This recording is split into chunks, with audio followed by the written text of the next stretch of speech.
मैं प्रकाश कुमार किसान छात्र मजदूर संगठन के राष्ट्रीय अध्यक्ष आज मजदूरों से अपील करना चाहता हूं कि पूरे बिहार के जितने भी मजदूर हैं, आप समझिए अपने अधिकार को। आप अपने लिए कुछ नहीं सोच पाते हैं। सरकार ने कही थी मैं 150 दिन का रोज़गार दूंगा। 150 दिनों के रोज़गार का मतलब था कम से कम 300 रुपया रोज़, 30 दिन में 9000 और कम से कम जो है 150 दिन का अगर रोज़गार आपको देता तो 45,000 रुपया महीना का होता।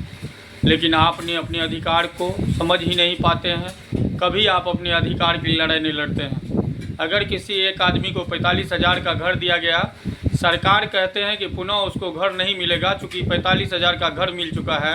बताइए दोस्तों, जिसने 45,000 का घर लिया उसके घर में स्टेपनर नहीं लगा हुआ।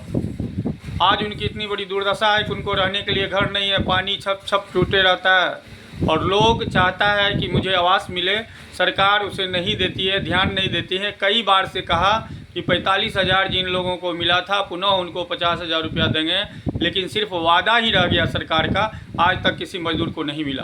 क्या दोस्तों बताइए कि 10-10 बार मुख्यमंत्री बन सकता है और क्या आपको जो 45,000 का घर दिया एक ही बार में कहता है दूसरे बार गरीब को नहीं मिलेगा? कैसे चलेगी ये ज़िंदगी बताइए। आज मजदूर की क्या दुर्दशा है। आप बताते हैं 3 डिसमिल ज़मीन कहा गया था कि गरीब को देंगे, लेकिन 3 डिसमिल ज़मीन आज 10वीं बार सरकार की शपथ ग्रहण हो रही है। सिर्फ वादे ठंडे बस्ते में रह गए और हम लोग जब वोट देने का समय आता है तो 10,000 5,000 वोट बिक जाते हैं। क्या बताइए, क्या आपको घर रहने के लिए है? क्या बगला पुल पर बसा हुआ हजारों ऐसे मजदूर हैं जिनके पास रहने के लिए आज भी घर नहीं है?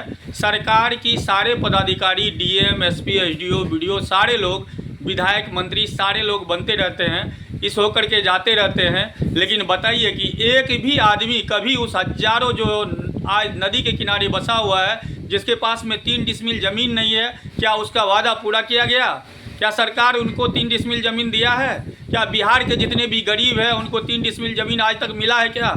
सरकार सिर्फ कहते हैं कि बड़ी बड़ी कॉरपोरेट जगत के बड़े बड़े आदमी को लाभ पहुंचाना चाहते हैं कि हम हवाई अड्डा से लेकर के, ये हवाई अड्डा पे चढ़ने वाला गरीब इंसान है क्या? क्या एक भी गरीब आदमी हवाई अड्डा पे चढ़ सकता है? क्या अडानी, अंबानी और बड़े बड़े बिजनेसमैन छोड़ करके एक गांव के गरीब आदमी जिसके पास आज 3 डिसमिल ज़मीन नहीं है, क्या वो हवाई अड्डा पे चढ़ेंगे? 10,000 का मजदूरी करने वाला कभी हवाई अड्डा पे जा सकता है क्या?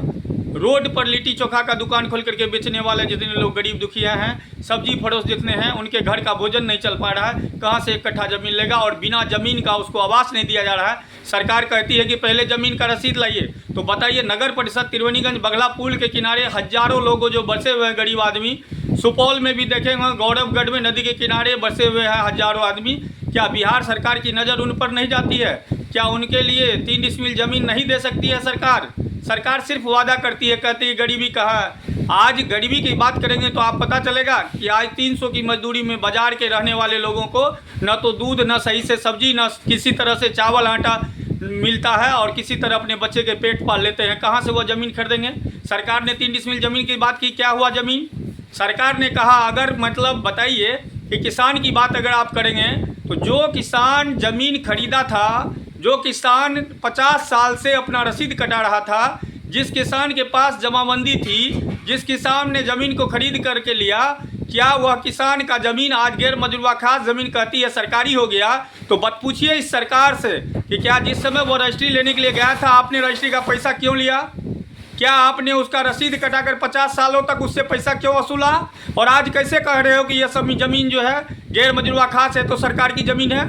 अगर ये सरकार की ज़मीन थी तो उन लोगों से 50 वर्षों से जो पैसा आपने वसूला, जो ज़मीन रजिस्ट्री हुई, जिस ज़मीन से उन लोगों को आज कमर टूट गया, आज उसका बच्चा कहाँ रहेगा?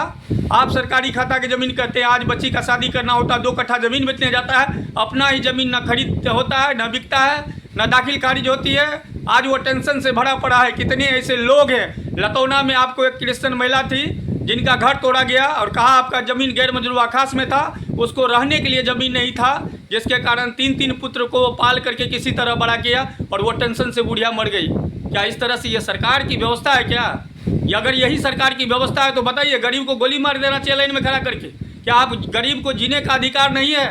आप सरकार में अच्छे मालेदार पैसा मतलब जो है आप मतलब सारा सुविधा ले रहे हैं। आप 10-10 बार आप देखिए, आज उपेंद्र कुशवाहा खुद नेता बना, अपने पत्नी को भी मतलब जो है नेता बना लिए विधायक, और अपने बेटे को बिना विधानसभा से चुने हुए आज अपने बेटा को बना दिया दीपक प्रकाश को मंत्री।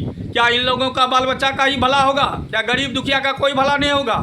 क्या सरकार से ये क्वेश्चन नहीं है कि 3 डिसमिल जमीन आप कब दे रहे हैं? भाइयों और दोस्तों, गरीब मजदूर बंधुओं, आप सब एकजुट होइए।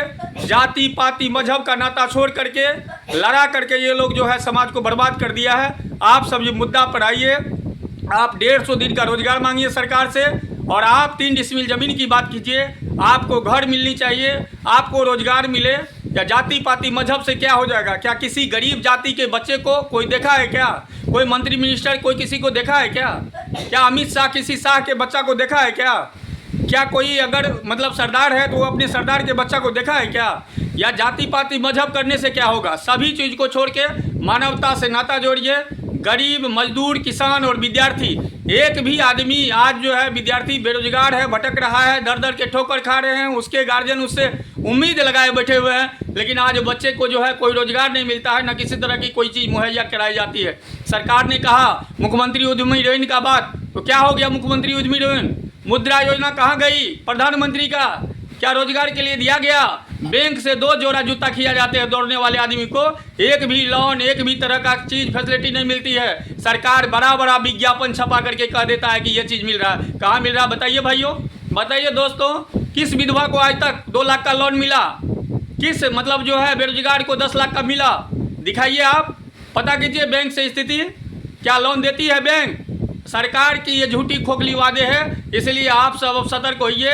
किसान छात्र मजदूर सब जगिए, अपने अधिकार की बात कीजिए, जाति पाति मजहब की लड़ाई छोड़ दीजिए, और सबसे पहले अपने मुद्दा पर आकर के अपने अधिकार की बात कीजिए। आप सभी को प्रकाश कुमार किसान छात्र मजदूर संगठन के राष्ट्रीय अध्यक्ष की ओर से हार्दिक शुभकामनाएं हैं। जय हिंद, जय भारत।